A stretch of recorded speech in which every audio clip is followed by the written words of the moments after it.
Welcome to On the Point Podcast, a podcast for all things Overwatch with a heavy focus on League, discussing roster moves, weekly matchups, and that utterly terrifying Dallas Fuel run on Sunday. Holy hell. Yeah, that's what fucking happens. I figured you would be happy. Oh yeah, no, I was. I was marking out the entire time, especially because we'll get into it later. We'll get into it later. Oh, we'll get into that in depth, I'm sure. Well, But to start us off,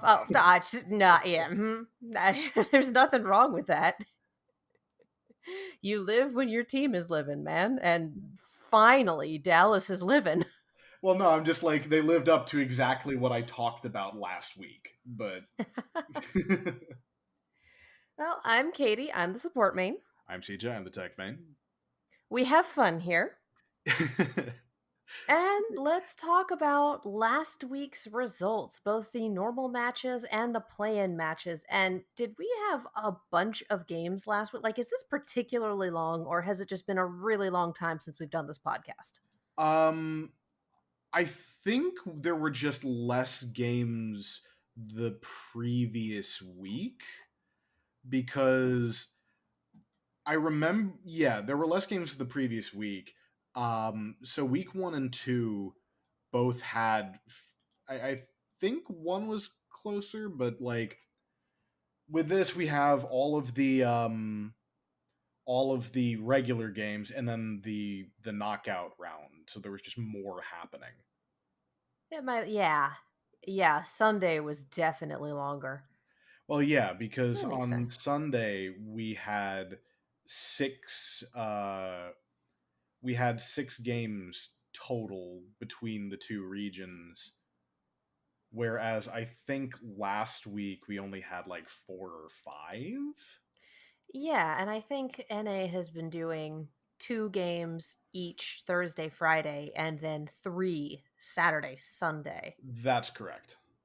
So so it is a little long. And also I've got the play-in separated from the results, so I think my brain's just like, it's taking up more space on the page. And I'm sure you all want to hear about my formatting woes, but instead let's talk about the results.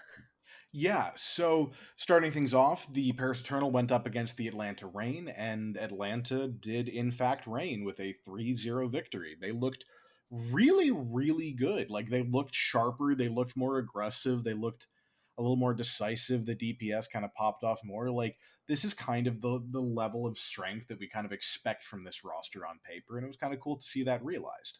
We definitely have a few teams this week that stepped up more so than expected and more so than we'd seen earlier. Because by this point in the season, we've seen everyone play at least, I want to say at least twice. I think we've seen everyone play 4 times. Oh, I meant I'm coming into this weekend. Oh, Coming into this weekend, we've seen everyone play at least twice, but now yes. everyone has had Yes. 4 matches. Yeah. No, everyone's had 4 matches by the end of this week. A few had their third and fourth this week. Yeah. Washington Justice took on the Boston Uprising, and Boston did better than I thought for the start of it, at least. But Washington ultimately gets the 3-1 victory. Yeah, Boston definitely performed. I remember talking with someone about, and it wasn't you actually, it was someone else, about Spitfire's lineup and how they weren't doing as well as this person expected. And I'm like, look, they're going to go up against Boston. All they need to do is stuff Myeonbong and they'll be fine. And then I watched this match and I went, all right, I take it back. Well, yeah, no, the thing is, like, Jerry can absolutely pop off. Valentine can absolutely pop off. Like, the thing is, while I still think they're in a lot of ways underpowered compared to like the league average, the Boston Uprising roster is definitely stronger, and I still think that they have a very good coach in Lori. So, like, I'm 37 or yes, Jerry Yes. is on Washington now. Right, my brain Yeah, was I was wondering wires crossed. about that. Yeah, no, my wires just got crossed. But yeah, with I'm 37, with Valentine, like they do have some pop off potential. I think, Punk, we know how good he is. We know how good Myunbong is. Um, Uh, I think this team has been upgraded from what we had before. So the chance of them being able to sort of convert close fights into wins and be able to take those like 1v1s where they always kind of came up short before definitely is a realistic possibility, especially with a solid coaching staff backing them up. It's just a question of like how like what's the upper limit of this roster's potential, and I still think the ceiling is lower. Yeah, I would agree. They might be middle tier, lower middle tier. Like, we might actually get them out of the bottom tier at this point. Though I think London, God bless them, might be stuck there despite their best efforts. But that doesn't Mhm. mean they're going to be out there competing with Houston, Dallas, San Francisco. Yeah, like I could definitely see this iteration of the Boston Uprising, like maybe take a win off of like like I definitely they can beat Vancouver, they could beat London, and I think they could, conceivably, take the Paris Eternal if they continue to improve. But right now, I still definitely have them in that bottom tier. I just think that they have a little more like there's a little more y-axis movement possible for them. It's still a crab bucket, but they're at the top of it. Yes. All Um, right. I was gonna say, speaking of crab buckets, APAC, but Look, my joke for this next match was it's always nice to see your new boyfriend beat up your ex because Guangzhou took out the Valiant 3-0. oh yeah, no, like the thing is, again, the Valiant team I think is underpowered, hasn't had as much time to gel, and probably doesn't have and doesn't have, I think, the level of support they need to really like make this happen. And I was kind of happy seeing. I feel like the charge because this was like one of the few matches that I kind of got to watch like as it was happening. Was I feel like they looked a little better than they have, and we'll see if they can continue to sort of stabilize and move upwards after that like 0-3 start. Or Yeah, the it's not 0-3, they were down 2 because they had their other game this weekend. yeah. It's going to be a rough go for the Charge, but just in terms of which of these teams has more potential to improve. Again, the pieces are all there for Guangzhou. They just need to work with it. They can't just rely on Choi Siwan to pop off and then Yeah. go on that. The whole team has to go. Yeah, no, like the thing is, this roster definitely, I think, has a tremendous amount of talent because, Krong's an absolute fucking nut. Jihan has Mhm. been solid.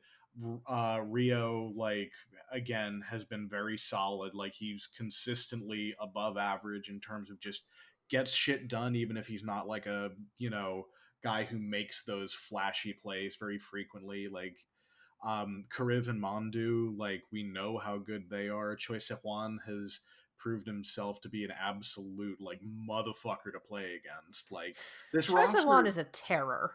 yes. Choi Sehwan is a guerrilla warfare campaign against your supports. Yeah. Um, I mean, uh, so is Kareev. Let's yes, be real. They have enough terror children on this roster. They just need to get everyone on the same page and working together. yeah. It's just that matter of tightening things up and you know being able to just convert that talent into wins, basically. Yeah. We're not quite there yet. And I mean, But I think they this was a they step in the beat right yeah. direction. Yeah. I mean, they beat the Valiant, but that bar is low. It's like we beat Yeah. Shanghai in season 1. That's great. Good for you. What do you want, a fucking cookie? Congratulations. I would love a cookie right now. I would too. Anyway, Uh, so anyway. afterwards, Seoul Dynasty versus the NYXL. The Seoul Dynasty did earn a cookie with a 3-0 victory over the NYXL. This again just continues to be like Seoul definitely has some unevenness to their play, but they still have. But I feel like they're on significantly more than the NYXL is at this point. Yeah, NYXL remains an exercise in oh how the mighty have fallen. Yeah, and it's I get them wanting to rebuild after the initial roster that they had that came in with LW Blue that was kind of formed the core of the NYXL that we knew. But I feel like blowing that roster up was not the correct, step to fixing it. I feel like blowing up the coaching staff was. Yeah, I mean, they certainly made a decision, and now we're living with it. Yeah, again, I think this is a well scouted team that just does not have at present the support to get the most out of them. And in a league where the coaching staffs have gotten increasingly good and the ability to quickly pick up and adapt to a new meta has gotten increasingly important because like the thing is you remember how much I don't want to say sloppy, but like how much more just individual play and fragging power and like comfort picks kind of mattered in season one compared to now. Like Oh, yeah, absolutely. the One game, person could carry a team in season 1. yeah, and it was, and the thing is, like that was even like more, I would say, refined than Overwatch had been previously. The thing is, Overwatch is a game like the longer it goes, the more sort of granular detail that every aspect of it is sort of analyzed to. And we're Um, also not going to get any, like, we're getting character adjustments, but we know for a fact that there will be no new characters in Overwatch. They're saving everything for Overwatch 2. yeah, So at this point, you deal with the patch updates, but there's still a lot of strategy that you can implement and that you can really drill down on. oh Goats is no yeah, longer a meta you can do, but you still have dive, you still have rush, you still have double bubble, double shield. Like, these are tools in the box that you can work with now. yeah. And the thing is, I think a lot of like that level of strategic preparation actually comes from goats, which I know that people, definitely didn't like, and it definitely overstayed its welcome and all that. But the thing is, it it was so strong because of how all these different abilities interacted, and a lot of the time being knowing when or how to use a cooldown was the difference between a team winning or losing a fight. So like that, being able to understand a composition and the role of an individual within it, to that extent was very important in the goats meta for the teams that really did well at it. So and so I think the lessons kind of learned from that have shaped how comps are sort of analyzed and played, after the fact. This is true. Goats was our growing pains. Yeah. Speaking of growing pains, Shanghai Dragon versus Hangzhou Spark, both teams that I think haven't quite lived up to the preseason expectations. And they go 3-2 with the Shanghai Dragons eventually picking up the win over the Spark. I feel like the Spark looked better, and so did Shanghai, but it's just like neither of them has achieved their final form yet, and it was still like it wasn't what I want to see out of these teams just yet. I feel like Spark's performance so far, and so far they've played 4 whole matches, has been very mercurial. Yeah, I definitely agree with that. And I do want to say though, like you say, 4 whole matches. But the thing is, out of their regular season games, that's 25%. Yeah, the fact that the season is so short and has so many tournaments in it is utterly throwing me. Like, we've been here for 3 weeks and now we're into our first tournament, and I'm just like, what? What? Mhm. Huh? Yeah, Okay. it's kind of nuts. Um, This is why so, I've been watching so much Contenders. and They go again, forever. yeah, no, I love it. So with Shanghai, so first off, I feel like Spark still hasn't kind of figured out how to play the double bubble like effectively. Yeah. And that's yeah, Shanghai won, but they really need to clean up their play if they don't want to get, you know, if they don't want to get like bodied by the hunters again down the line. Yeah, they're good, but with them going into the melee, if they don't step it up, they're gonna get shellacked. Yeah, exactly. And so like I feel like this is definitely a good barometer for sort of where these teams are at, but I still like, they're down here, they need to be up here. Yeah. Speaking of a barometer for where teams are at, Boston versus London. Yeah, 3-2 Boston.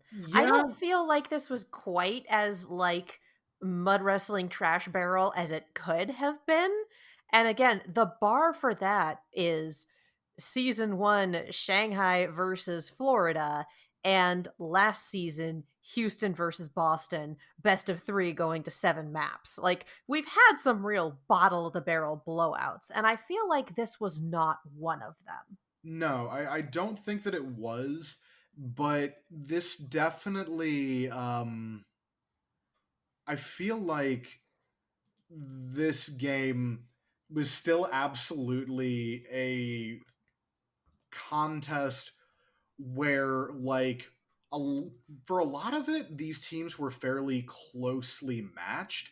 It was just whoever made the fuck up was the one that lost.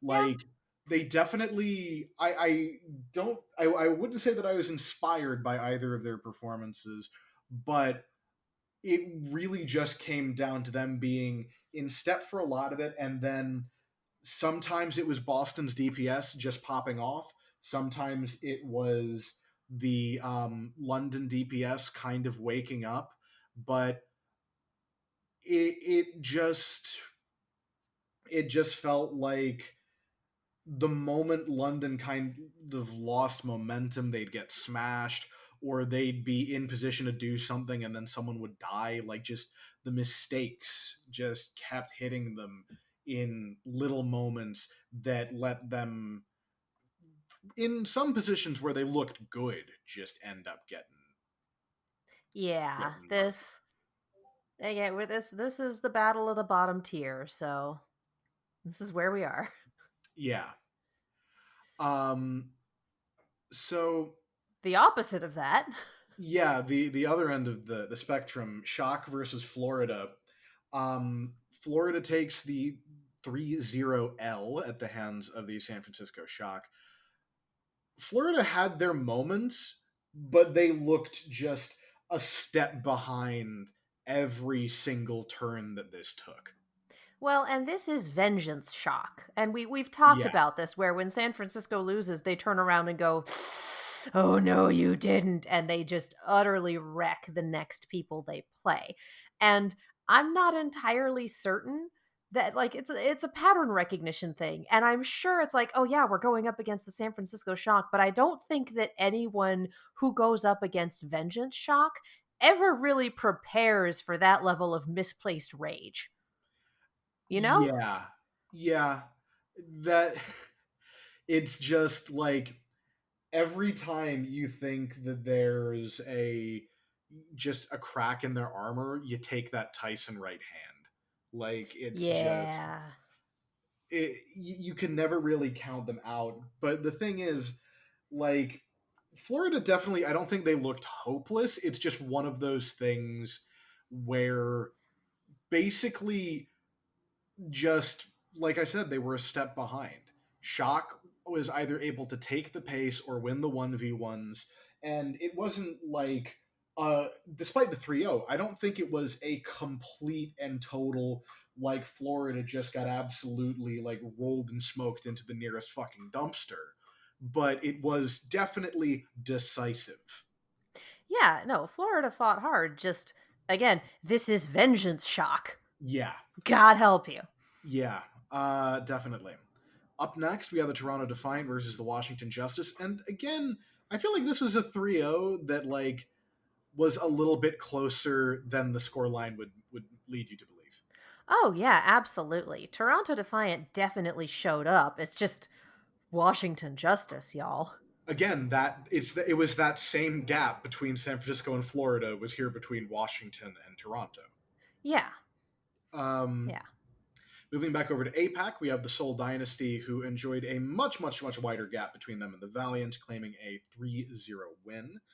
After that, Guangzhou Charge went up against the Hangzhou Spark, and this time Hangzhou managed to get a 3-0 of their own. Yeah, this was one that I haven't managed to watch the VOD for. The weekend was insane, ladies and gentlemen. Yeah. But this doesn't surprise me, and I don't know how close it was.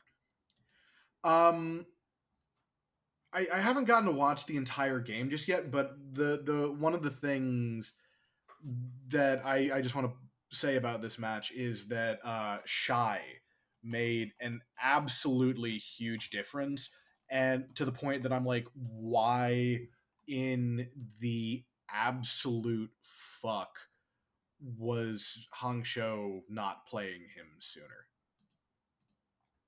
I mean, could be any number of reasons for that, but yeah, and we've already talked about team cohesion, and Hongshou's not there yet, but they are much further along than Guangzhou is. Hmm. So yeah, we've talked about this. This is not a surprising result. Other No. unsurprising results: Shanghai taking the 3-0 over New York. Not really. And again, I feel like Shanghai looked a little bit better here. Though definitely like again, New York is not the juggernaut that they used to be, so it's hard to tell how much of that is them winning versus New York losing to a certain extent. Yeah, this is the point where I just kind of want to step back for a moment and apologize to all of the New York fans out there and just send my heart out to them, because this is I feel like there was so much promise for New York in season 1, and then having the finals in New York and them not making it there, and that New York has just always the bridesmaid, never the bride. Much Yeah. more so than Philly ever was. You Oh know, yeah. there is so much promise, there's so much pedigree, and then we went from, "Oh yeah, they're going to do it," to, "Ah, not so much," to season 2 is kind of rough, to, and now we're here with the roster broken up and they're just not performing well. And I feel bad for New York fans, especially those of you who have been in for the long haul, because it is so, so difficult to be in it to win it for a team and then watch them just tumble into the gutter. Like I feel you. I feel you. I Yeah, only gave up on the Valiant when they gave up on me, so I feel you. well, here's the thing as well. LW Blue, the team that became the New York XL as we know them, had this same history. Oh Like no. they would always come into tournaments and be considered to be one of the maybe not like the favorite to win the whole thing, but one of those guys. Oh, you can't count out LW Blue. The roster is great. When they look good, they are, here to absolutely fuck. Like there's just, you could never say, well, LW Blue doesn't really have a shot. But Nexus Cup 2016, third place.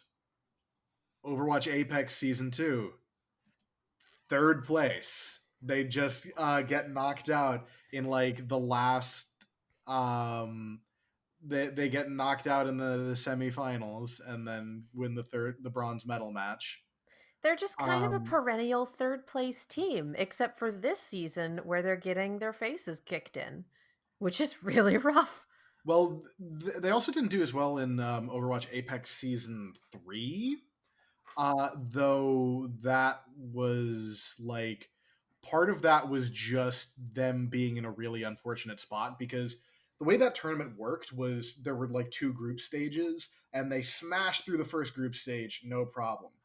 Then they get into the second group stage and there were many problems because in their same group they were up against Kongdu Panthera, which a Ooh. team at the time that had Fisher, Void, Rascal, Birdring, and Luffy, Yeah. Yeah. and then Lunatic High, who had Jaehong Toby, Miro back when he was the God Emperor of Winston, Zunba when he was the God Emperor of Off Tank, and Who Are You back when he like was actually like super fucking hype for his Genji play. Yeah, yeah. And so it's just like, all right, we came in looking good, and we're gone. Uh, Night, everybody.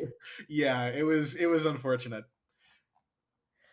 Yeah, so again, that's this has been the aside of sympathy for New York fans. Yeah, It's a rough go. We it it, feel ya. it absolutely has been. So moving back over to the West, Florida Mayhem take on the Paris Eternal and come out on top 3-1. I feel like Paris is going to be another one of our just smack in the middle teams, along with Toronto and Atlanta and, the usual suspects. Home Yeah, birds. yeah, and it is like Toronto just can't quite seem to shake that. Like the thing is, I think they have a really strong roster. They have Sato on the main tank. They have Beast as a backup, but they also have Michelle, who's a very solid off tank. Even though I wouldn't necessarily put him in like the top tier. Like I'd say he's a B, not the A tier. Um, but you have Mr. Logix, you have Hisu, you have Neist, you have Lastro, Aztac, and Ansun J, all of whom I think are very solid support players with some genuine threat potential. And you have a head coach in KDG who really, I think, I wasn't super inspired by his time with Seoul, but he really made a big difference for the Philadelphia Fusion last season. So it's like this, I think, has the, out of all of the iterations of the Toronto Defiant that we've seen up to this point, I think has the most potential. It's just so far they haven't really been able to separate themselves from the pack. Though honestly, I think part of that comes to just how strong the competition is this season. Oh, yeah, and just because we have skipped ahead from Paris to Toronto, they did take out London 3-1 as well. Um, Yeah.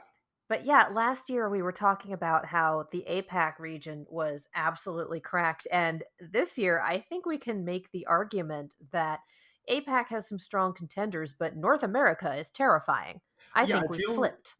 I feel like the NA region right now is stronger, though now that I've said that, watch the NA region just get absolutely fisted in the melee.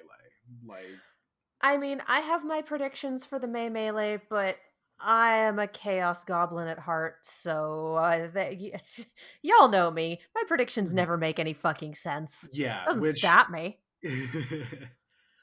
It but does not stop me. yeah, like the thing is, we'll see how they stack up, but I do feel like the average like level is higher right now.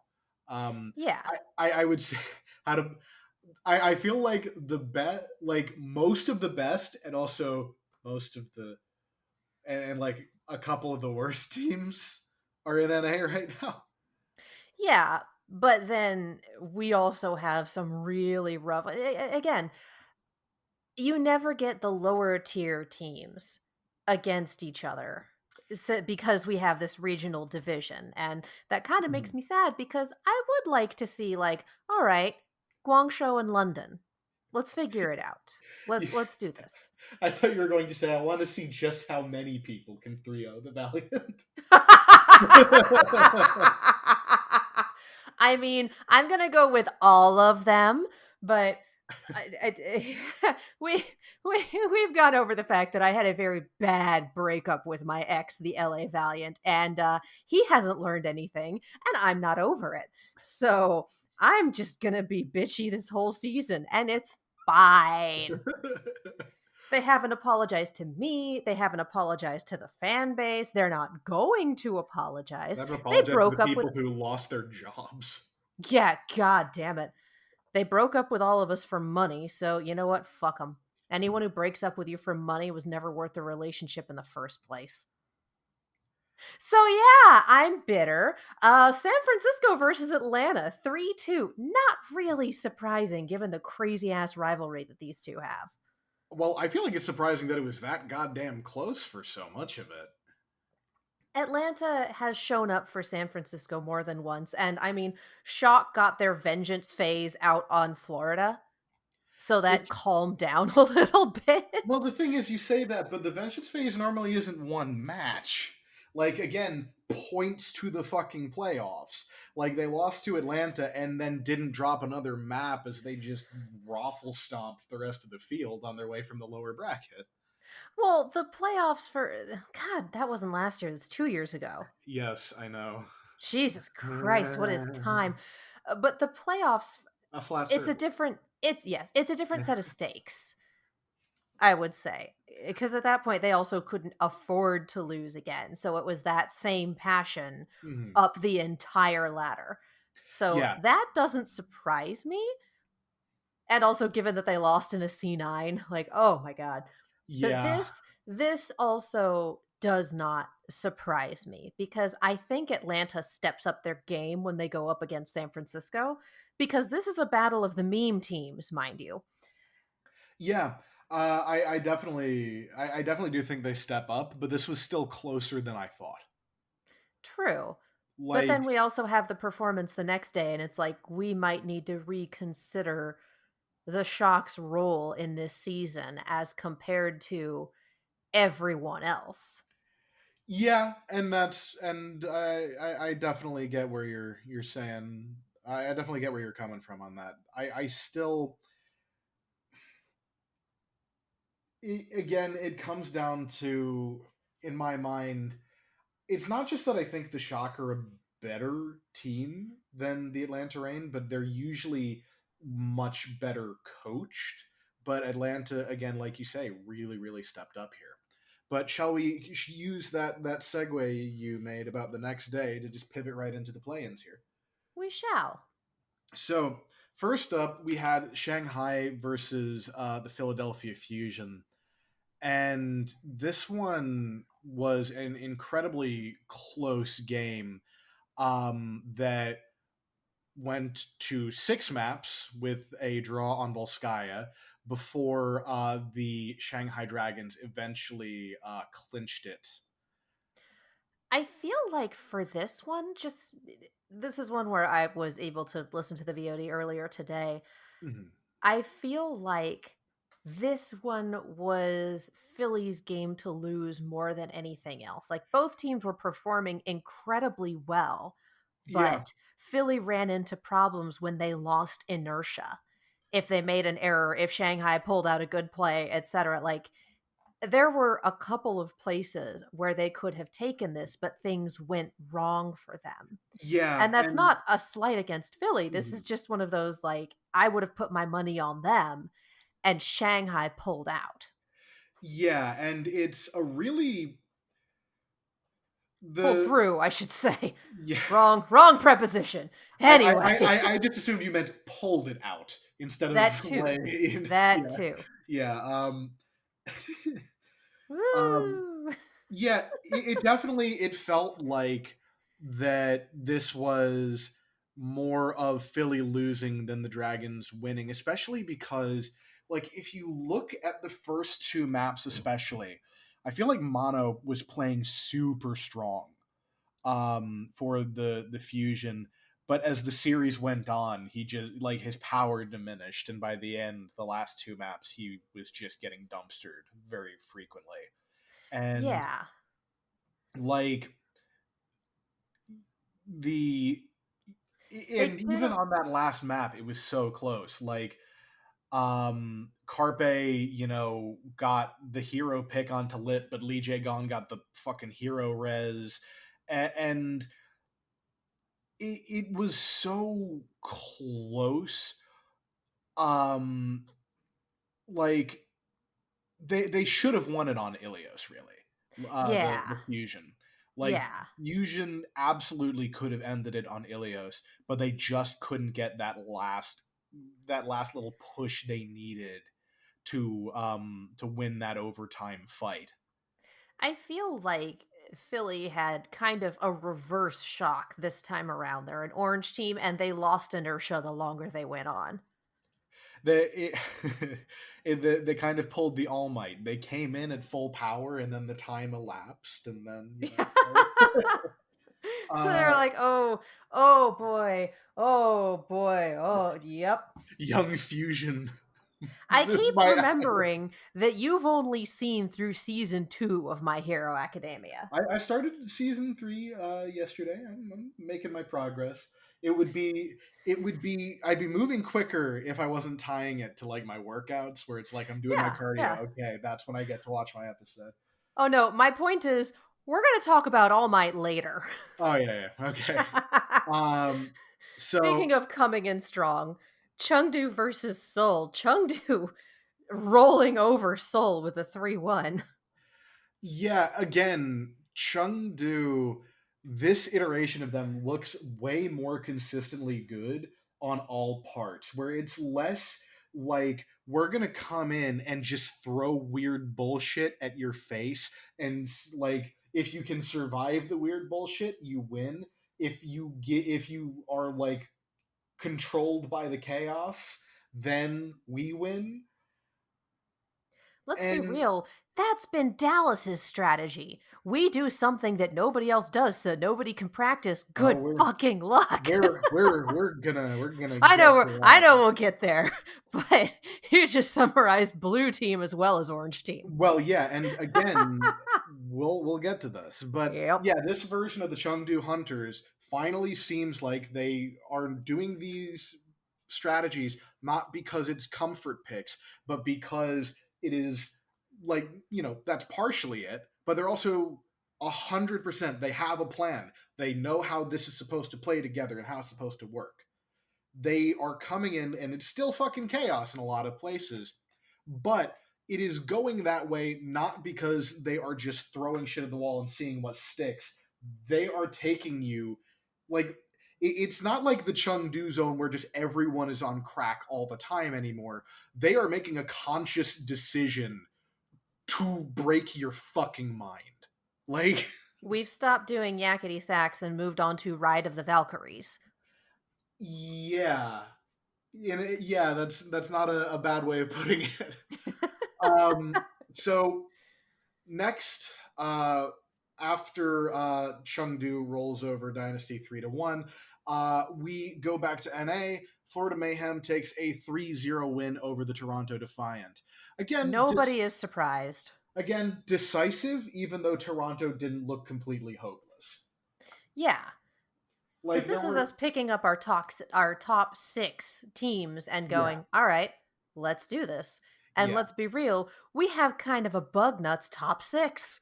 we absolutely do. And speaking of fucking bug nuts, it's time. It's time. So Dallas Fuel 3-0 curb stomp symphony against the Shock. The And Shock Dallas definitely Fuel, the Shock had moments in this. Again, they didn't I'm saying this a lot. They didn't look hopeless, but the Dallas Fuel looked decisively better. now Dallas, what was their ranking coming into this? It Oh, wasn't high. they were the number 6 seed. Yeah, they were barely made the cutoffs here. Yes, And then that they is showed up and ran train. yeah. So like I said, Dallas Fuel's core and coaching staff all come from a team called Element Mystic. And they were kind of the Korean Chengdu in a certain sense because they were a team that more than anyone was willing to buck the meta to use the things that their players were good at as individuals and sort of like build a new strategy that was like, okay, this is kind of how the mainstream works. This is our riff on it. And then just make it work. Like that was one of the reasons Sparkle was so like highly touted coming into the Overwatch League. Um was because in Korean contenders, they would go into games and where everyone else is playing, was playing goats, they break out the fucking Doomfist because Sparkle was that good at it, and everyone else had been coached, and everyone else was on the same strategy to sort of play around it, and that's what this group of players does super well together. They have they can all get on the same plan, complement each other very well, and they are totally ready to use their comfort picks in ways that you don't expect. And that's basically exactly what happened here, because their use of sim TPs against the Shock and against the Outlaws was totally next level. Like, that was their initiation for a lot of these fights, using a sim TP to like either contest a high ground or come in from a weird direction and just come in swinging. And they and so they played this strategy that other people weren't, adapted to, and they did it very cleanly. But also everyone was popping off. Fearless has been a fucking monster this entire time. Sparkle has continued to look better on that tracer. Like, he kept pace with Striker. He didn't get blown out. Like, Which is that's wild because yeah. Stryker is one of the premier tracers in the league. Yeah, Doha has, like, he started off kind of cold in the first week, but he was just on it on the Sombra and on the Sim and on the May, the throughout this weekend. Um, Hanbin was popping off. Fielder was playing an absolute fucking blinder. You just couldn't kill the back line. Like, this was all of these guys playing to their highest level while also, doing the thing that got them to the dance. Let's make the weird strategy. Let's play it like fucking mirror polished clean. And then the Shock didn't know what to do, and the Dallas Fuel just got to set the tempo over and over and over again. So the Element Mystic reunion tour is going pretty well. Yeah, no, they played the greatest hits, and they played them fucking well. Yeah. Yeah, I remember at the beginning of the day complaining to my roommate, like, I'm not going to get to watch the match with Houston because of the timing. And I mean, let's be real, it's going to be a rematch of Houston versus San Francisco unless Dallas managed to pull out a miracle. And then because this happens much earlier than expected because of the 3-0s early on in the day, I'm watching it and going, what? What? Yeah. So again, I'll admit, like, I'm not gonna say, "Oh, I called this. I'm a fucking genius. All you motherfuckers, just didn't put faith in my boys." I think people were seriously underrating them, but this was such a return to form performance that I was just kind of blown away. Just like, holy shit. I mean, I think the sudden loss of, I believe it was Eggsy, Yeah, was XC rough for them. definitely, like, losing XC um, definitely created a problem. But by now, they have figured out the strategies that they want to use, Yeah, and they they've seem to have solved that problem. yeah, 100%. We'll get a hit scan eventually. Shrug. Imagine when they have, like, the shit they'll come up with when they have complete freedom. That's what I want you to think about. Yeah, good lord. Because that's the thing. Like, as a unit and as a coach, this lineup is very good at playing their own game, and Rush is a master of making that work. That is what he is best at. So then, my question for this becomes, what's going to happen when other teams become able to read this? Like, there's been that issue of, and bleh, words, thank you. Houston. Houston players have talked about, yeah, Dallas is hard to play against because there's no one who does what they do, so you can't scrim that, you can't practice that. And that's true, and that accounts for a lot. But it's only a matter of time until someone figures out the ins and outs of this comp and how to counter it. And Oh, absolutely. odds are pretty good that it's going to be one of our higher level teams, our Florida, our San Francisco, our, and I would love to say this, our Houston, Yeah, no, I who would say that figure they're, that yeah. out. So So then what? so I think part of that comes down to, like, one, just because you figure something out doesn't necessarily mean that you can stop it. Like, just to use my one sports thing, Francis Ngannou, the current heavyweight champion of the world in the UFC. You know what his game plan is because he's a 6'4", 265-pound dude who hits like a fucking angry god. His plan is to keep the fight on the feet and punch you in the fucking face until you are separated from consciousness. That is not a surprise.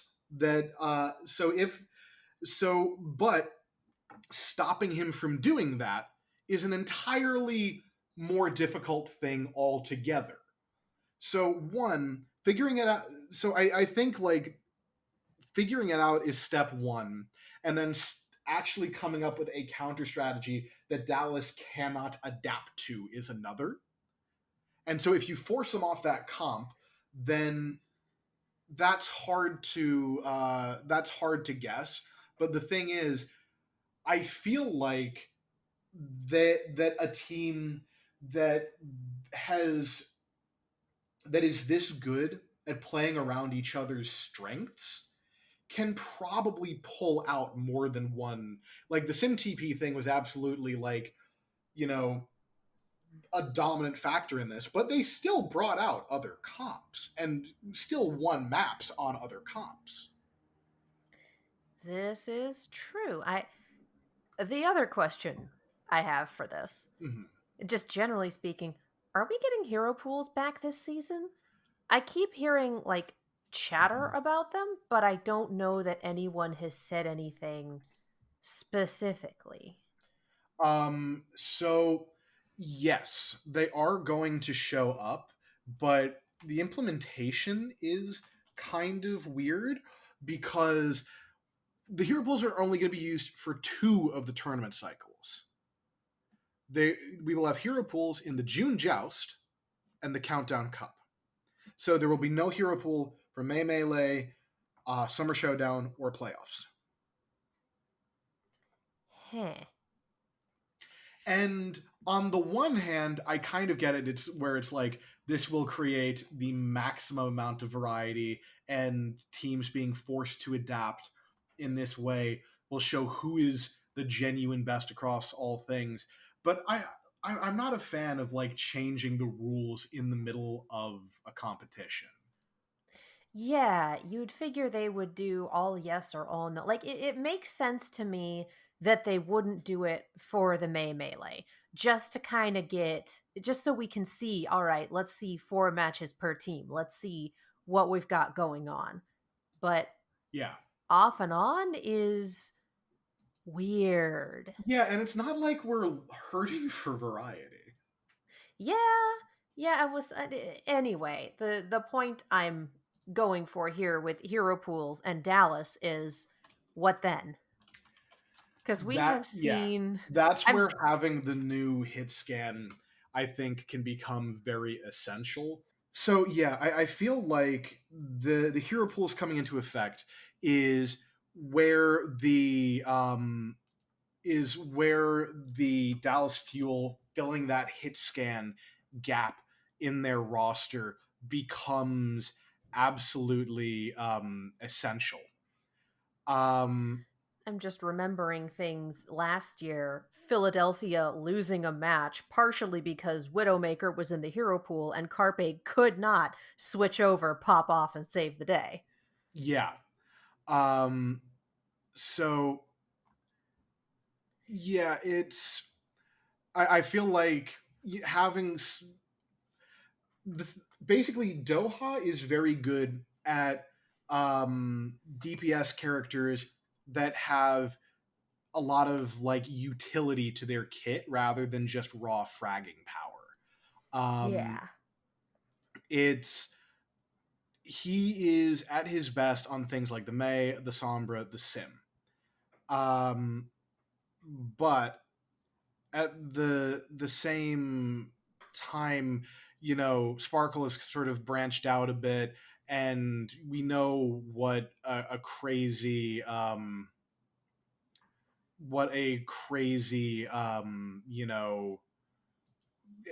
projectile DPS carry he is. Yes. Um, but if you end up in a situation where having a hit scan is essential, you really do need to have You want a that. specialist for a reason. Yeah, and the thing is, I doubt a hero pool would get rid of all of the things that these guys can do at a very, very high level. Like, I don't think it would get rid of like all of the flexibility or crazy ideas that they have, but taking away one of those tools, I think, has a bigger effect when you're already working with a smaller set of them, like even with as good as they are at utilizing them. Yeah. And you take the hammer out of the toolbox. We'll see what happens. Like you might still have the screwdriver and the and a selection of wrenches, but if you don't have a hammer or bolt cutters or whatever, you're still not going to be. I'm not saying you can't do a job. It would just be harder to fulfill certain tasks. Yeah. Especially when other teams had a mallet in reserve. Like, we don't have the hammer? All right, use the mallet. Good enough. You're Yeah, like, let me knock this nail in with the butt end of a screwdriver. Don't do that. It fucks up your screwdriver grips. yeah, Anyway, that was not a good metaphor to begin with, but I took us there, so there we are. We're still in the middle of results. yeah. But so yeah, Houston versus Dallas. This was. You skipped one. Oh That's gonna yeah. be the refrain.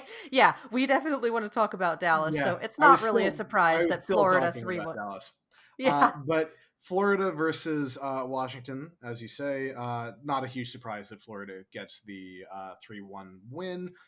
But this was, I It was feel like still hard fought. it was definitely hard fought, but I feel like Florida had definitely. I feel like Washington just had less comfort on some of the comps that they were playing than Florida did. Yeah. And I mean, Like, Florida has had a while in terms of last season and this season to get good and comfortable playing a lot of this. Like, mhm. they're a high power team last season, and they continue to be a high power team this season. They are one to watch out for. Yeah. Um absolutely, and we'll see like if they can keep up this improvement and just keep closing that gap, because like I still feel like Shock, Houston and Dallas would be favored in that matchup because there is still a bit of discomfort on certain comps. But the more these guys kind of get into the groove and you know, get better at working with each other and with these strategies, I feel like they're absolutely a playoff team. Oh, yeah, absolutely. Like, they made it into the May Melee, and they deserve it. Mm-hmm. And then, yeah, we end the play-ins with another battle for Texas. Yeah. This hurt So my soul. It was a very good match, but oh god. I ordered brisket. I'm sure you did. Yeah. From that place Um, on Buena Vista? no. So there was a place that Becca and I kind of go past that's called Urban Skillet, and we've passed by it a bunch. Oh, yeah, yeah, yeah, yeah, yeah. Yeah, and we just Yes. looked like Becca just looked at their menu on a lark and was just like, "Oh fuck!" And so sent it to me. I looked at it and I'm just like, "So we're getting those brisket fries." Yeah, support your local businesses, support black-owned businesses. Do that. Absolutely. It's good stuff. So You go to the brisket place and I go to the local bakery. yeah. Um, so yeah, this Houston played really well, and there were a bunch. Like I was blown away by the level of coordination that happened in some of these plays. Like there was one fight on Volskaya when Houston was defending, and they had tracked that Doha had his EMP, and So they, Happy was on the Echo, Dante was on the Sombra, and there was just this really beautiful play out of them where the fight starts. Doha's looking for an opening, and then Happy on the Echo duplicates Doha's Sombra, hacks Doha, and then when that's about to run off, Dante hacks Doha. And then the duplicated Sombra has built up EMP. So Doha gets hacked again, and he just had his ult denied from him for an entire fight in just a genuinely epic, just chain hack that's beautiful team play, amazing individual play. And so, like, Houston definitely did not go lying down, but fucking Fielder took off his like DBZ weighted training clothes. Fearless was every bit the fucking monster that we've seen. Doha was borderline fucking immortal. Sparkle was getting kills left, right, and center. Repel and Jexay both did awesome in their respective turns on this, but like Overwatch League is an anime and Dallas is the fucking main character. I swear to God. Yeah, I saw a tier put them as shonen protagonist, and I'm like, and now I'm looking at it going, damn it, they might have been right. Well, yeah, like the thing is, Dallas Fuel of the previous seasons, it kind of followed like the Ash Ketchum thing where they never win the fucking Pokemon League. They never win like the battles that really matter. Ash got closer than Dallas ever did. I mean, Those first absolutely. few seasons. Absolutely, but I'm just saying. But it's not a perfect metaphor, but you know what the fuck I'm saying. I do. I do. But yeah, so Oh boy, oh boy. and It's it going to be was a wild season. yeah, and this was super super cool, and I'm just next. I don't think also like Houston was ready for that like next level aggression just against supports. No, and I also want to say that Dallas was flying super high after 3-0ing San Francisco. Yeah, but I think one of the biggest differences, aside from just Houston being off balance by these weird compositions, um, and uh, the other thing was like and this was on visible on Volskaya especially, was that Dallas could go in and get kills on the back line, and they were taking those fights so far that Houston couldn't get everyone in there, but at the same time, the Dallas backline did such an amazing job of surviving and like pocketing each other through any sort of aggression. Yeah. Yeah, I don't have much. When this match went down, I was at the cat shelter, as I do every Sunday, Mhm. attempting to socialize a litter of feral kittens. So half of the attention was on the match, and the other half was trying to convince the cats that hands are not scary and they should let me pet them. So I don't have a lot of detail recollection for this one because I have not gone back to it. Yeah, So I, I I just know it hurt. I had I don't know what the fuck you're talking about. I had an awesome It's almost time. like you're a Dallas fan. Shocking how that goes. I'm a Houston fan who got to hope for a couple weeks. Oh no, That's what I'm allowed. I still think they're gonna make. I'm still very high on Houston, and I think they're gonna go very far in this season. I Oh, I just know. I'm being dramatic. yeah, Per just usual. Rush just gets moved into that top tier coach like right now because like no hit like loses his hit scan like a fucking week or so before the start of the season, and the motherfucker makes Sim the meta. Yeah. I mean, I feel like this is the monkey's paw from me looking at season 1 going, play Symmetra, you cowards. Now it's like, oh, they're doing it. Okay. Woof. Yeah, that bullet's been in the air a while, hasn't it? It has. It has. like that super delayed monkey's paw, but it's out there somewhere, curling that finger in, and I'm like, shit. It was waiting for this game. That finger was Ah. that finger was curling at the same pace that Overwatch 2 development is going at. Yeah. On the one hand, yikes. On the other hand, I'm kind of sitting back and not making. I'm trying not to go after any game devs in the year of our Lord COVID. Oh yeah, no, Just like because, yeah. yeah, no, like I'm not faulting them. I'm just playing on the meme. Oh, yeah, yeah, yeah. No. There's a pandemic. Everyone got fucked. Be kind. Oh yeah. So, yeah. I think before we go into our May Melee predictions, we should talk about some news.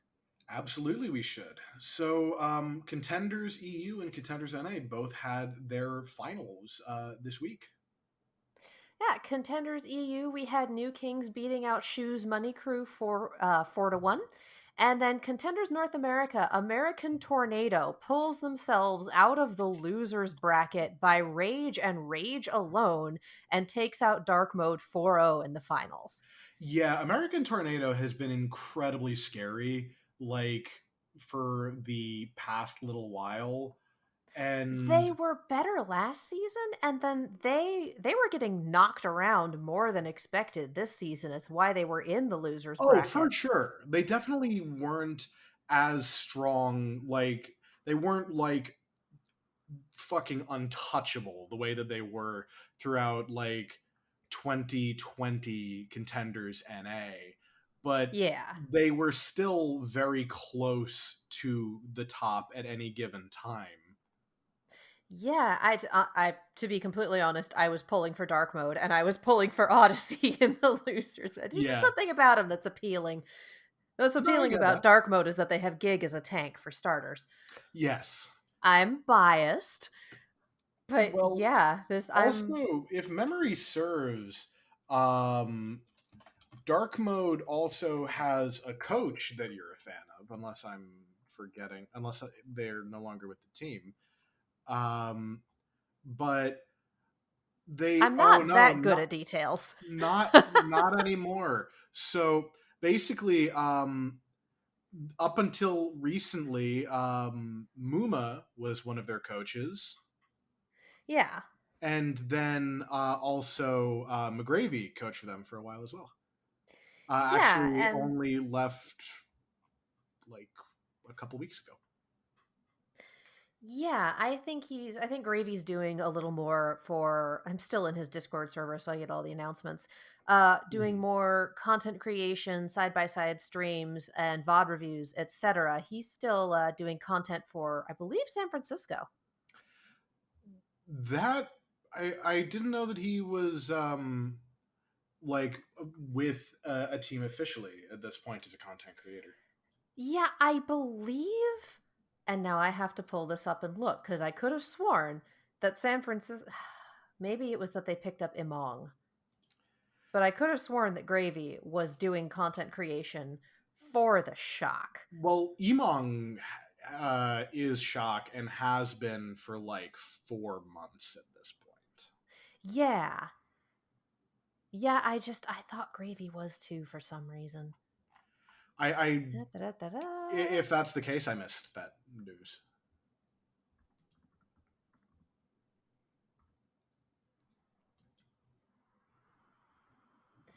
Yeah, I trying to find it and God bless the search feature in Discord.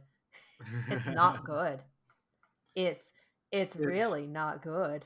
no, it's less than ideal. It's terrible. Anyway, yeah, I could have sworn that Gravy was doing that he was doing content for Shock. Well, doesn't appear to be the case. Herp derp, I guess. That So might have been it for a little bit because just memes, memes and photoshopping his diva pictures into Shock colors. that could be the connecting thread there. Yeah, he might have just not stuck around for long, but I could have sworn because I was like, "Yay, Gravy has a home!" I was very happy, and I have no idea. Anyway, McGravy Um, is good. Send tweet. Speaking of good, Prophet hit 5K final blows in the Overwatch League over the course of this weekend. Yeah, he hit it during the during the play-ins. Yeah, So I distinctly remember, congratulations to Prophet on hitting 5K, and for the rest of the Shanghai Dragons, this is a living nightmare. yeah.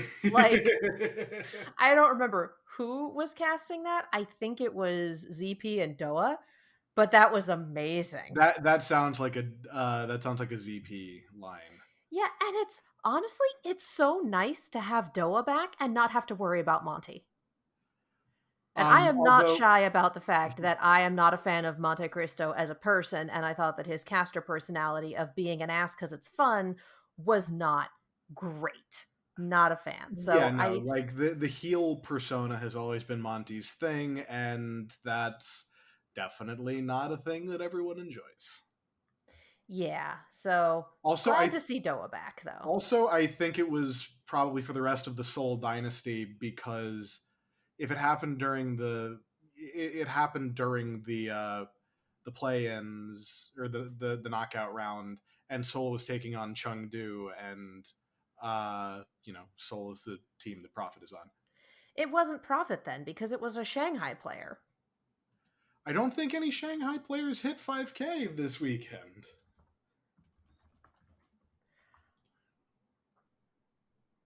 I usually there'd be an announcement, but I wouldn't even know. It is Profit. Yes, you're just remembering wrong. Well, this is what happens when I listen to VODs during work. That is very understandable. Good lord. Yeah. So Prophet hit 5,000 final blows in the Overwatch League. Holy shit. I think right now that's just him and Carpe in that club. Yeah, I think so. I gotta And see, I like, mean, they've both been around for a while and they've been known for popping off. So, oh, this is not a absolutely. surprise. Yeah, no, like they're guys who have been absolute like murder machines for the entirety of the Overwatch League's existence. Like even if the teams that they were playing on weren't always like devastating, they were. Yeah. Yep.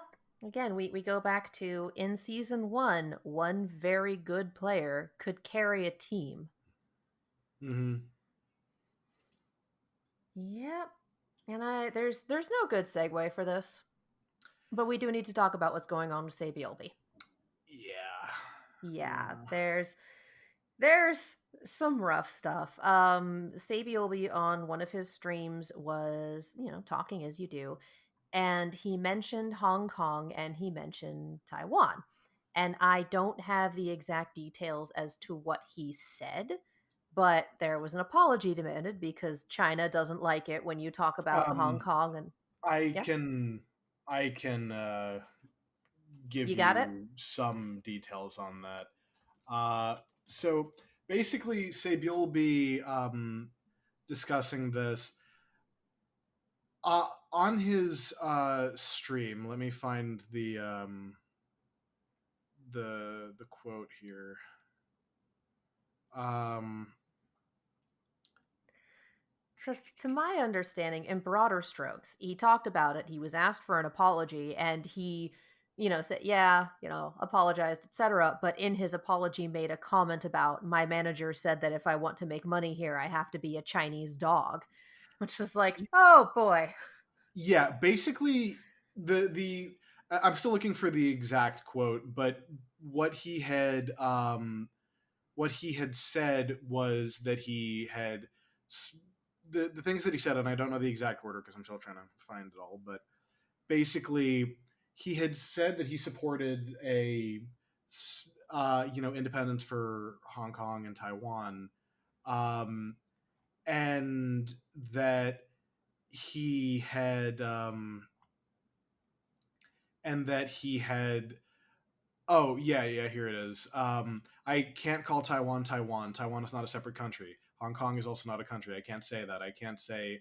Taiwan and Hong Kong at all. They don't recognize them as country. Or no, this was after the fact. They don't recognize them as countries. I got in so much trouble.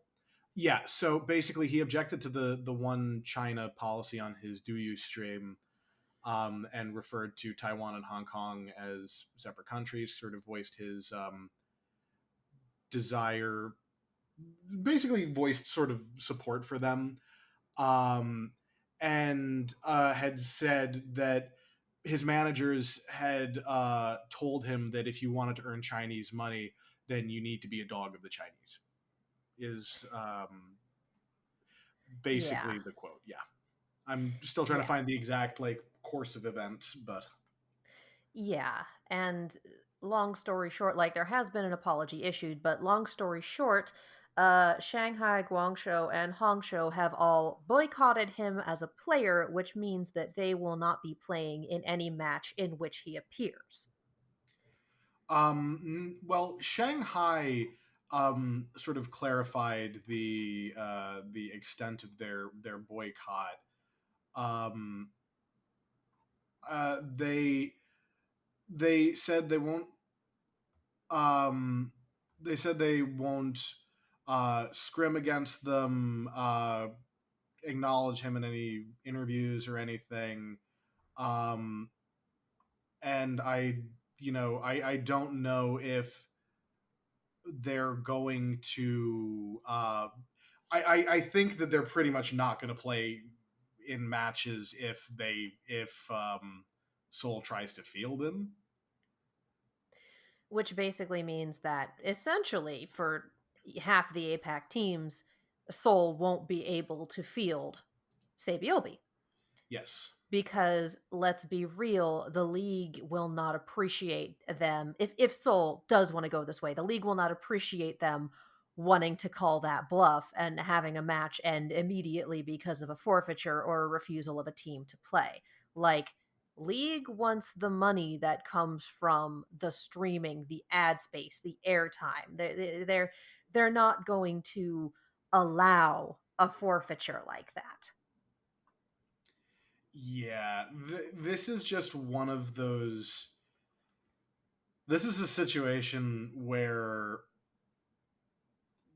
like, uh, This is th- a political yeah, situation this is. making a sport difficult. And I mean, it's not like politics are divorced from sports. You see it in the Olympics, you see it out here. Mhm. It's not you can never completely divorce your life from politics, social movements, etc. And anyone who says that you can hasn't been paying attention. Like I get it. It's such a difficult move, and I think part of what threw this into focus for me, and this may or may not be true, but it definitely gave me something to think about, is I saw someone point out that the statements issued by the Guangzhou Charge and the Hangzhou Spark are so eerily similar that it's possible that it was something that was passed down from the government, or that's just a boilerplate standard thing Yeah, for when situations like this the happen. the thing is, I don't think it was passed down by the government, like per se, but so the Chinese Communist Party is very against any kind of against any sort of criticism, and like to the point that Chinese nationals who have spoken out against the CCP have claimed that there was later direct retaliation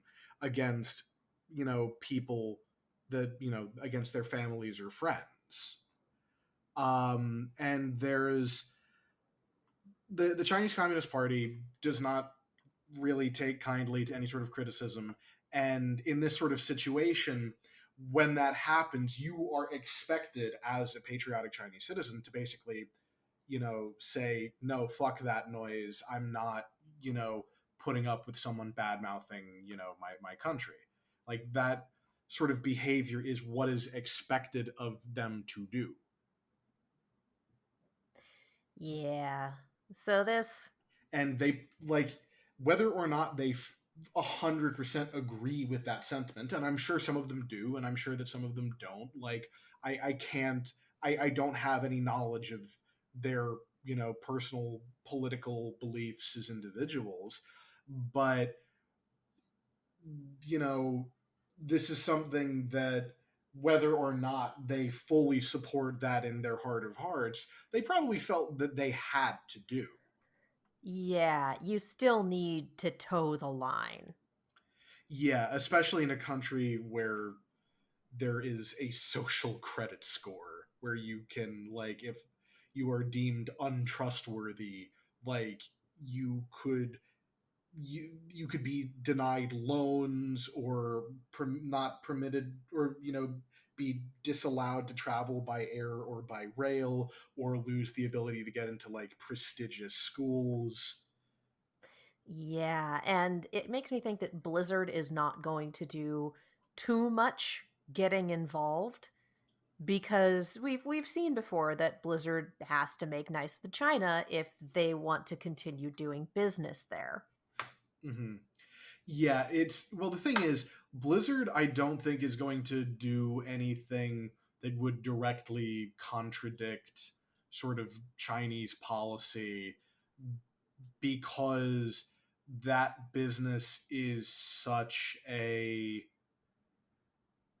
one It's China's pretty such a, big. it's a China's a huge part of their business.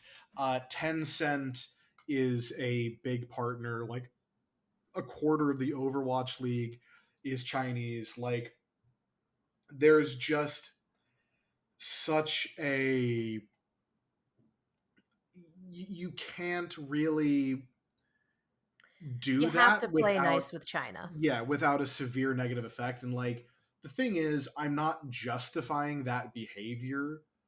I'm not saying, oh well, Blizzard, are totally excused um in any kind of way for acting this way in this situation. Like, I'm not saying that I think that it's good or anything along those lines. I am saying that from a business perspective, that's the way that they're looking at it. Is that, Yeah. yeah, going against, Chinese policy could very realistically have a significant negative effect on Blizzard's bottom line, and Activision Blizzard is not going to risk that. And like, I don't think they're going to make a comment on this unless they're forced to. I Yeah. think that's the bottom line here. It's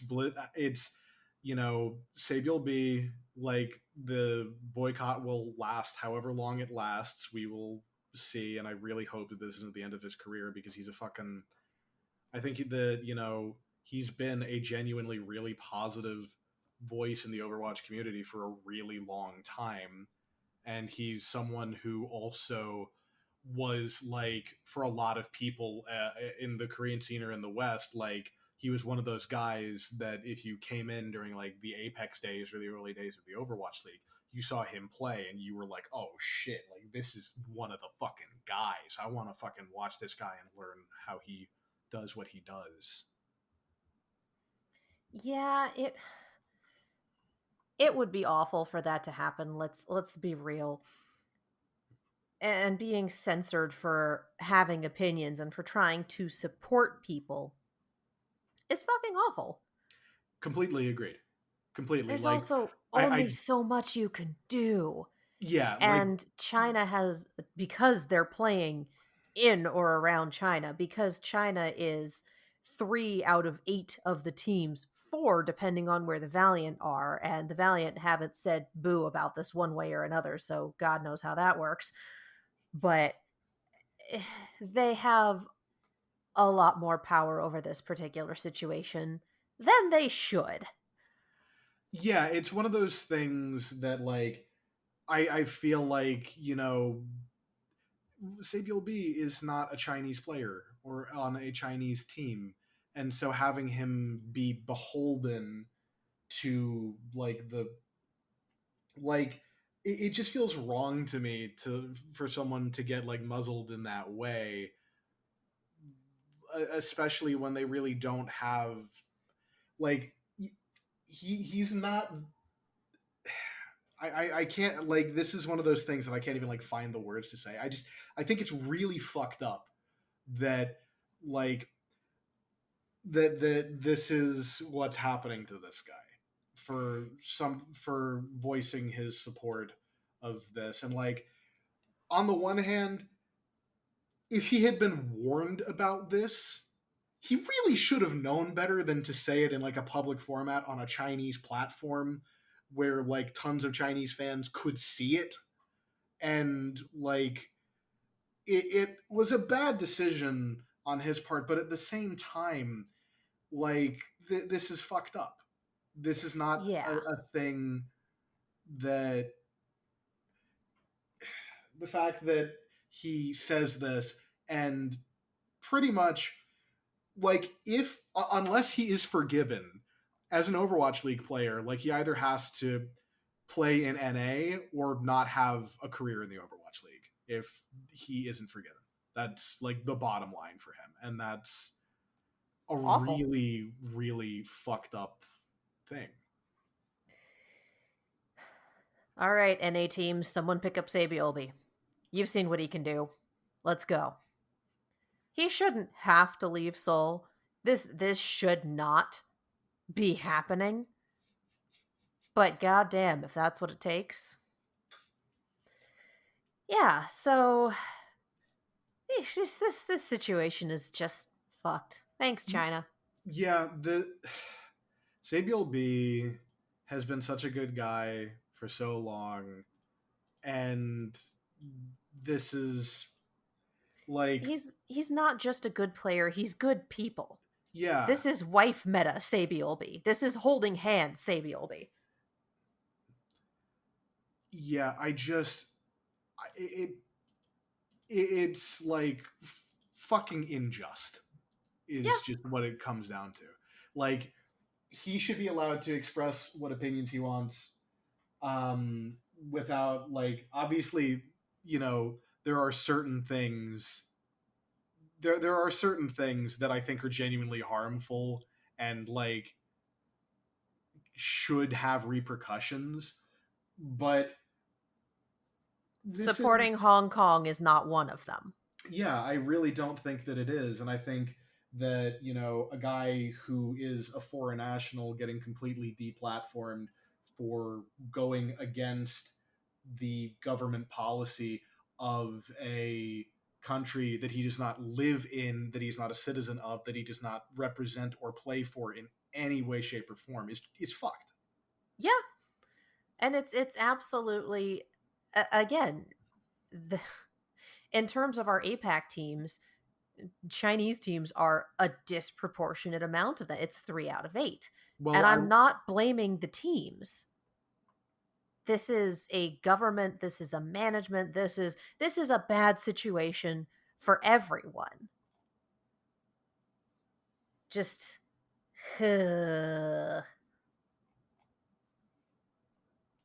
yeah, that's really all that there is to say about this, I think. yeah. Again, we have no segue for this, but let's close this out by talking about the May Melee.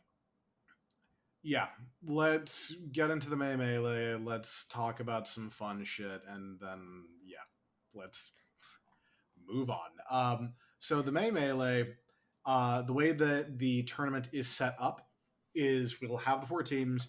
There's winners bracket and losers bracket.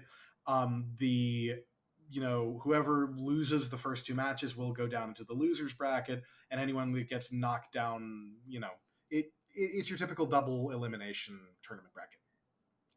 Um, So I have my bracket all filled out like a crazy person, and I've got some storyline going here, okay, and it's insane. I haven't sat down and done it myself, but I am curious as to what you have done here. So here are my completely insane predictions, and this is I can't wait to be completely proven wrong on day one. Tomorrow night when the first match starts. I have Mayhem over Shanghai, Okay, and I have Dallas over Chengdu. okay, In the elimination round, I have Chengdu beating Shanghai. Okay. I then have Dallas over Florida, putting Dallas in the finals. And then I have Chengdu over Florida, putting Chengdu in the finals. And I have Chengdu as my winner in a 3-2. I'm Interesting. here for the chaos, baby! The thing is, I feel like if Dallas beats Chengdu, I'm very confident that they go to the grand finals. Because the thing is, I feel like in I feel like the Shanghai Dragons as they exist right now are not going to be able to keep up with or adapt to what Dallas does. Yeah. And Chengdu took out Shanghai already. And there's nothing saying that Shanghai can't turn that around, but if I'm remembering this correctly, Chengdu won their match. If I'm remembering this correctly, Hmm. they 3-0'd them. Yeah, but I will say I think Shanghai has improved a little bit since then. But basically, I really do think going into this that if Dallas beats Chengdu in this first match, I'm really confident in them going all the way. Honestly, Um, I'm confident in both of our Chaos teams going all the way yeah, I'm because very Chaos that. has proven to be powerful. Well, the thing is, it's if you can control it, because again, this is going to be me dipping into my MMA fandom thing, but I'm going to use a metaphor here.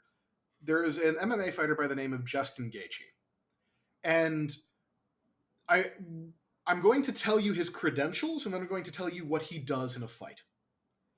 He is a Okay.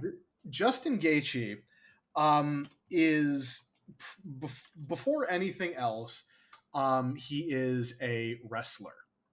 He in high school was a he wrestled through high school. He was a Division 1 NCAA, I believe, All American.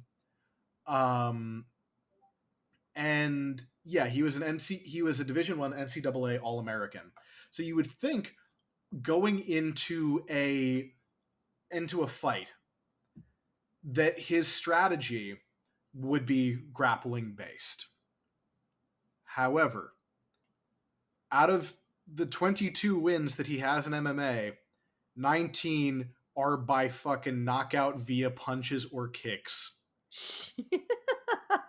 Basically, Okay. what Justin Gaethje does, and what Justin Gaethje got famous for, that just made his fights ridiculously exciting, is he just tucks his chin, walks you down like he's the fucking Terminator, and just throws punches and leg kicks. Like basically, this man will follow you around the cage, just swinging haymakers and just taking punches to the fucking head and just shrugging it off, and basically turns every fight into a car crash. So he's a Terminator. Yeah, no, like the thing is, Terminator, he walks down like a Terminator, but he's also like the human Weeble Wobble. Because like like this like he'll walk his opponents down and take full force, hardest shot they have to the face, and he would get rocked multiple times in a fight, but only two people have ever beaten him that way. And he's knocked out 19 people doing that.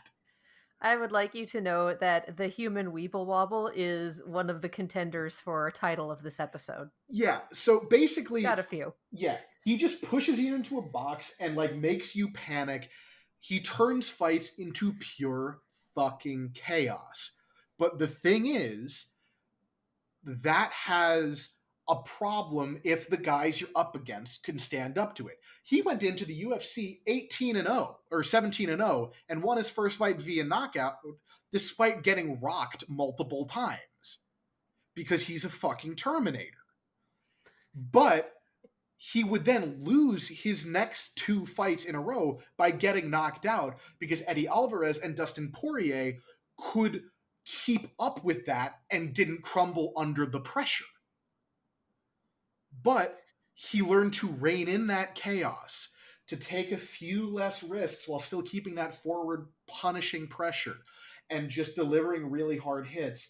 And with that technical improvement, with reining in that chaos a little bit, with coming in with a sharper game plan, he knocked out 4 people in a row and won an interim championship. So the Chengdu storyline. Yeah, so that's the thing. Chaos is awesome, but it is a double-edged sword. If you create a situation where like all things can happen, your victory is not a guarantee, because if you cannot break the will or the strategy or whatever of your opponent, and if they're just good enough that they can hang in that pocket with you, like, if that doesn't work, you might be fucked. But if you can rein it in and execute on a plan while keeping up that pace, that pressure, and creating that environment where they don't know what's going to happen, but you do, that's where you become an absolute destroyer in that sort of approach. So I think what we're going to see in this Dallas Fuel versus Chengdu Hunters game is which one of them is able to withstand what the other is throwing at them and execute anyway. True. Regardless of who wins that one, I am fully expecting the other team to come back and make a lower bracket run. Oh yeah, no, I don't think, like, if Dallas or Chengdu lose that game, that either of them is out completely. Like, those two are in my mind the favorites to win this. Oh yeah. Again, I'm this is chaos month. Let's do it. This is chaos control, the tournament. Basically, in my mind, the likely winners, I think Dallas is the most likely, Chengdu very close behind, Florida a little further back, and then Shanghai in last. Like, Shanghai is, like, they're very clutch. Like, the thing is, they just can't seem to lose when it matters in a lot of situations.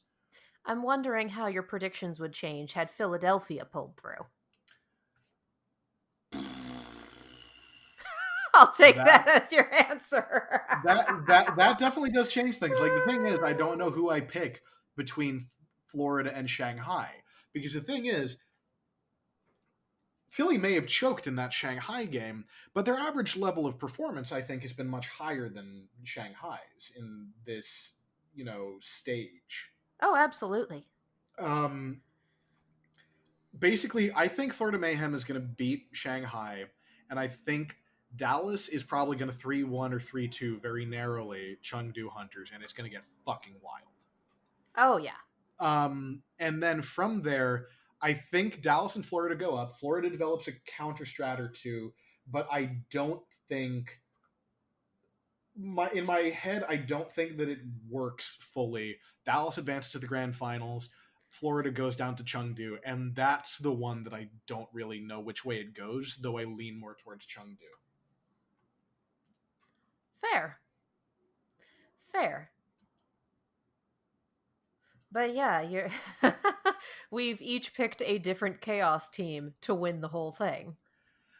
Again, like, my pick for Dallas comes down to the fact that I think the way that I think that their strengths I think they're every bit, like, as well coached as this iteration of the Chengdu Hunters is, but I feel like they're going to be able to adapt a little better when the initial plan doesn't work.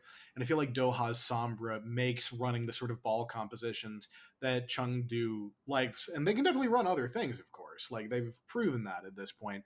But they still definitely like to break out that wrecking ball a lot. And Doha's Sombra makes that a very difficult proposition. Yeah, mine is 100% based on the fact that I like Chengdu. We I like, have four teams in here where I'm like, I kind of care about some of you. So that's where I am. I will absolutely watch the May Melee, but I'm also like, I don't really have one team that I really want to throw in for this one. So I'll throw in for Chengdu because I've liked them since they started existing. yeah, I'm very, very excited to see how this plays out. Like, Oh, yeah. we're going to have a series of bangers, and we're going to start seeing them fucking, the day this comes out. Tomorrow. Yes. As of this recording, this starts tomorrow. Yeah.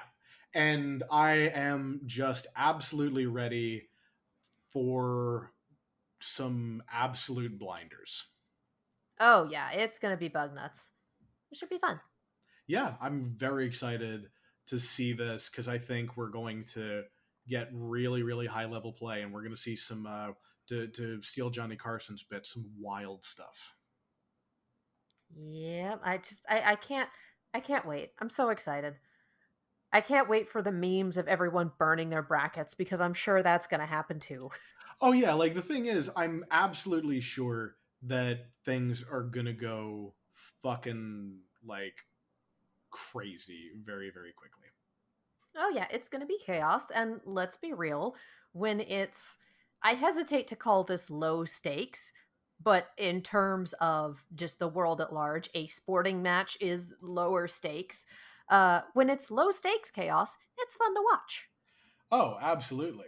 Like when yeah, when you're in that sort of a situation and like it's not like life or fucking death, it's gonna be just a ton of fun to watch. And you know what? Even though there is a lot of and even though that it is relatively low stakes, still $100,000 going to first place. Yeah. It's low stakes for us the viewer. Yes. That's And the yep. yeah, and we will see because like this would be if Dallas pull it off the first time that they've won a tournament of any kind in the Overwatch League. Yeah. Like Admittedly, the same could be said for Chengdu. Not for uh Shanghai, and I don't know if Florida's ever pulled it out. I don't believe that they have. Like I think they definitely had a couple like runner up spots because they came in second in the NA melee. And then I don't think they had a first or second finish in any of the other tournaments over the course of the season. But Shanghai's the only one here then that has an Overwatch League tournament win to their name. yes, Stage 3 which finals, and then last year's, was it the May Melee or the they Summer won the Showdown? no, they won the May Melee, and they were also, I believe, the winningest team in the overall standings. Because I just we will never we will always remember headshot after headshot after headshot. oh yeah, like, well Like he'll never forget that. yeah, the thing is, I remember that Shanghai was the winningest team in the regular season because I remember looking at the stats and just laughing at like so Shanghai, I believe, had a plus 44 map differential over the course of the regular season, while Boston had a minus 47. That sounds about right. Yikes. Yeah, it I just remember being like one that is like comically close to like a perfect like sort of bell curve. But yeah. Yep. Yep. So Shanghai is the only one coming in that has a title to their name already. For everyone And else, we I'd say, consider them the underdog, like yeah, the decisive underdog. it's almost like an off season can completely change the makeup of a team. Holy shit. Shocking how that works, isn't it? No, the shot's not in this tournament. I, look, look, look. The only reason that I haven't made a joke about no Backbone is in contenders as of last episode was that I couldn't remember what contenders team Backbone was on. Yeah, That's fair. all. This is my stable of jokes. You know them, you hate them, but I'm not getting rid of them. I know you're not. And I know that this is just how this is just like my lot in life. That I'm gonna hear these jokes forever.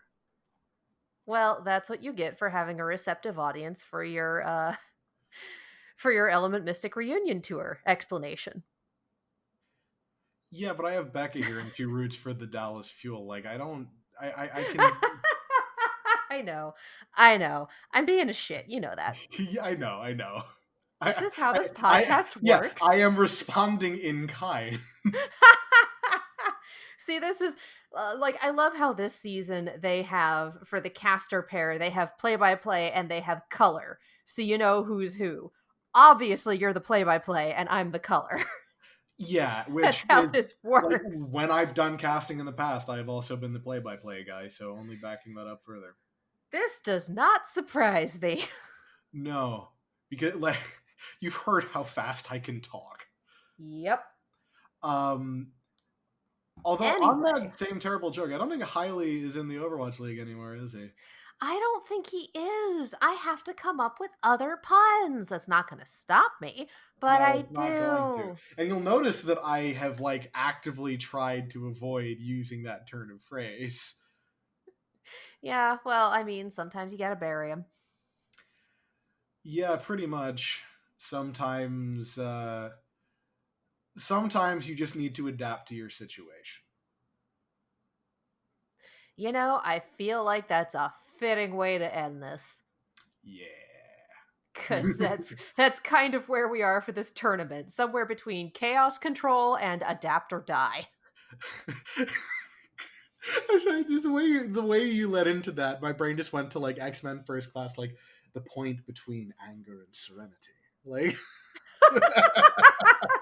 Whereas I've been sitting here laying down Sonic references and you haven't been saying anything, and I'm very disappointed. Anyway, I noticed them. I just don't give a shit. Like I know, you're the wrong audience for that. I, Someone out there will love me.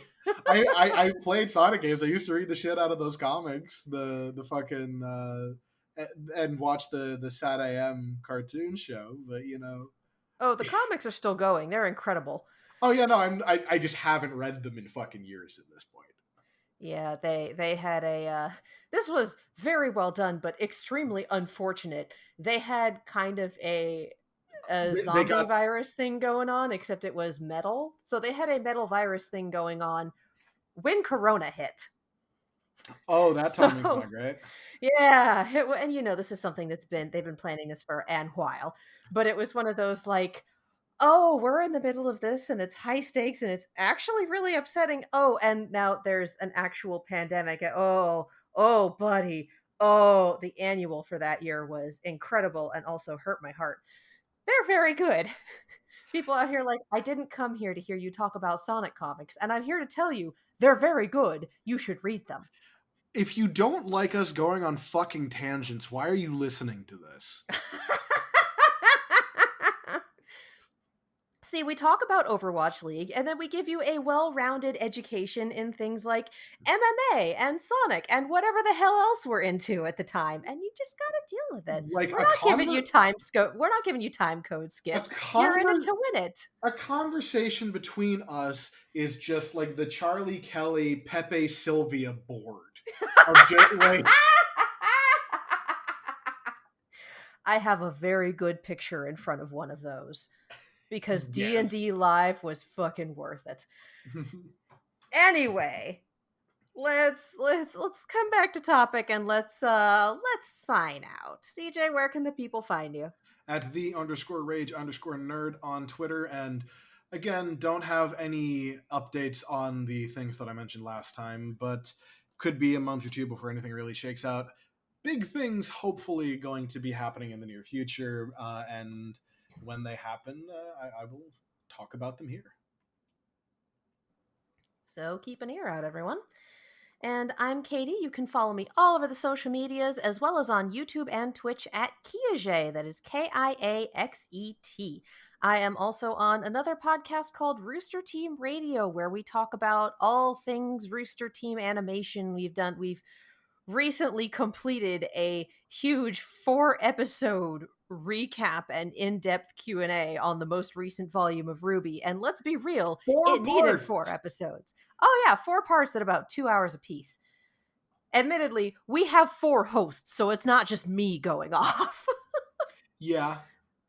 And there was a lot in this season of Ruby. So if that is your jam, that's available on Anchor and all of your other podcast services, I've as still got to usual. catch up on Ruby. Oh, it's been a while. It hurt my heart, but holy shit, it's amazing. Yeah, no, I've heard that the past couple seasons have been very good. Oh, you're a few seasons back? Oh, yeah, dude. I Absolutely catch up. It has been fire. Yeah, no, like I I I, I either just like finished 5 and then kind of fell off, or I just finished 6 and fell off, something Oh. like that. Yeah, you definitely went, yeah, you want to keep going. I you've know. you've met the Nucklevy, but you haven't gotten the tragic backstory yet. And there's people going, wait, there's a Nucklevy? Yeah, there's a fucking Nucklevy at one point, and it is a straight up horror movie monster the way they Oh no, execute it. It's perfect. I've met the Nucklevy. Yeah, you've met the Nucklevy. If you've, I'm talking to the lovely people who haven't gotten into Ruby and have no idea what we're talking about. Uh, yeah, watch Ruby and then listen to our podcast about it. It's fun. Yes, you can follow us at On the Point Pod. We are available on Anchor. We have a very good time. And of course, we end with the important things. Wear a mask when you go outside. Even if you're fully vaccinated, it's an act of compassion for other people. It keeps them safe as well as you, so wear a mask. And if and when you are able to get vaccinated. I know we keep talking about herd immunity in the US of A, but the thing is, we're not going to reach herd immunity unless we hit a certain threshold of vaccinations. So, if you are eligible to be vaccinated, go do the thing so you can help contribute to herd immunity and we can kick this and it will be great. While you're doing that, be kind to your essential workers, be patient with your essential workers. They are dealing with a lot of people who do not put kindness as a priority, so be a bright spot in their day instead of a dark spot. Be kind, be patient. That goes with postal workers as well. The post office is still suffering from shenanigans, so be patient there as well. Black Lives Matter, Black LGBTQIA lives matter, Black trans lives matter, AAPI lives matter, Black Lives Matter. That hasn't changed. That's not gonna change. Know it, learn it, love it. And of Damn course, straight. yes. And vote in your local elections. If you are eligible to vote in an election, check your voter registration because there's been some hinky shit in some places. Make sure your registration's up to date. Make sure you do your research. Vote in your local elections because change starts locally and then you push it up the chain. As for the people towards the top of the chain, contact your representatives. If you think they're doing a great job, tell them, be polite, be specific. If you don't think they're doing a great job, tell them, be polite, be specific, and then tell them what they should be doing instead. They are your elected Also, representatives. Yeah, yeah. be polite, be specific, be persistent. Yes, absolutely. These are your elected representatives. They are supposed to represent your interests. So make for damn certain that they know what your interests are. Call, text, email, fax if you're a fax person. Use ResistBot. That is a really good resource for this sort of thing. But contact your elected representatives and make sure that they are representing your interests because that's what they're supposed to do. Wear a mask, get vaccinated, Black Lives Matter, AAPI Lives Matter, and take care of each other. We are so close. We don't want to get tripped at the finish line. The payload is approaching its destination, you guys. We just stay on it. Just stay on it. Be kind to each other. That's the only way we are going to get through this. And remember that we love you. Have we missed anything? Don't think so. Alrighty then. Let's C9.